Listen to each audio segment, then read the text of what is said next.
On the night of July 16, 1918, the last living Tsar of Russia and his family sleep soundly, unaware that the bloody civil war sweeping the country will soon overtake them. For 78 days the family has lived in a drab compound in the remote city of Yekaterinburg near the Siberian border. Prisoners of communist revolutionaries fighting to control Russia just past midnight, with troops loyal to the Tsar fast approaching the city. The guards wake the royal family, telling them that they are being moved to a safe location, but the guards have no intention of protecting the family, and this night will soon become the brutal closing chapter of 3 centuries of Romanov rule. At the height of his reign, Tsar Nicholas had been the richest, most powerful man in the world, controlling 1/10 of the Earth's surface and a fortune worth $30 billion.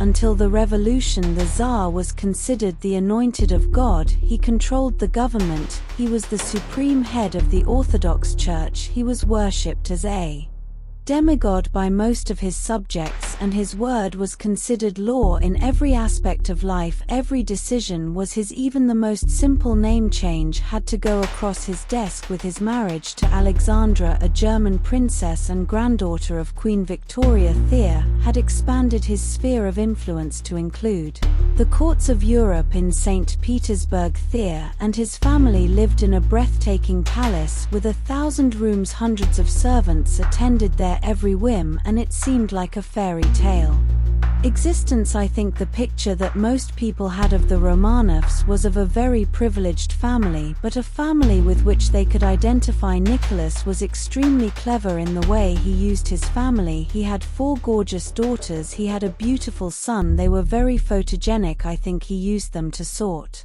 of boost the very early on celebrity of the ruling family, but the Romanovs harbored dark secrets behind these carefully orchestrated images. Once omnipotent, their far-reaching powers were inexorably slipping from their grasp. Inside the palace, the long-awaited heir to the throne was diagnosed with hemophilia. The slightest of injuries could bring on premature death for Alexei and a crisis of succession for the royal family. Guards protected the young Tsarevich day and night and kept his condition secret from the Russian people. Alexandra was desperate to help her son, so she turned to a mystic healer named Grigory Rasputin. Despite his questionable reputation, Rasputin quickly became one of the Tsarina's closest advisors, fueling the Russian people's growing mistrust of the German-born Tsarina.